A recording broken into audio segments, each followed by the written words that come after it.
नमस्कार, मी सुब्रत आणि वरवरचे वधूवर नावाच्या आमच्या रंगभूमीवर प्रचंड गाजत असलेल्या नवीन नाटकाचे प्रयोग लवकरच होणार आहे. मी रसिक भरभरून प्रतिसाद देत आहे, त्यामुळे आम्ही दणक्यात प्रयोग लावतो. पण आता दणक्यात प्रयोग म्हणजे महिन्याला जवळजवळ 14-15 प्रयोग करावे लागतात. म्हणजे 14-15 वेळेला आणि कधी कधी दिवसातून 2दा आम्हाला मेकअप करावा लागतो. त्यासाठी काही सेफ प्रॉडक्ट्स मी बघत होतो. 7 ते 8 महिन्यापूर्वी मला भारतातल्याच महाराष्ट्रातल्या एका ब्रँडची ओळख झाली आणि मी स्वतःहून त्यांची काही प्रॉडक्ट्स घेतली आणि वापरायला सुरुवात केली. त्यांचं नाव आहे बरवा आणि गेले 6-8 महिने संपूर्ण वरवरचे वधूवरची टीम ही फक्त बरवाचे प्रॉडक्ट्स वापरते आणि आम्हाला त्याचा अमेझिंग रिझल्ट आहे.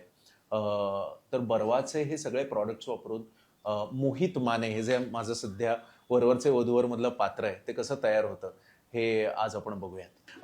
हे जे आहे हे यांचं गोल्डन घी सनस्क्रीन आहे आणि स्टेजवरचे लाईट्स खूप हार्श असतात, त्यामुळे खाली एक प्रायमर सारखं काहीतरी बेस लावायचा असतो, तर त्याच्याऐवजी मी हे SPF वापरतो and that's very good.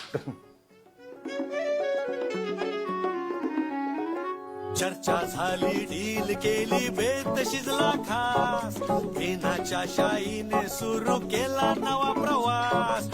Basically बरवाचा जो बेज आहे तो आणि मोका हे दोन्ही थोडंसं मर्ज करून मला वापरायला लागतं. तुमच्या स्किन टोन प्रमाणे आय गेस ही दोन जरी पॅलेट तुम्ही घेतली तरी मला असं वाटतं पुरेसं आहे. सो ऑलरेडी पहिला सीन सुरू झालेला आहे, तुम्ही ऐकू शकता. सखीच्या एंट्रीच्या टाळ्या तुम्हाला ऐकू येतील, पण मी आता तयार आहे, रेडी टू रोल. चला आता प्रयोग बघा तुम्ही आणि मजा करा आणि आम्हाला शुभेच्छा द्या मोहित मानेंना या प्रयोगासाठी. Mister and Mrs Mohit Mane.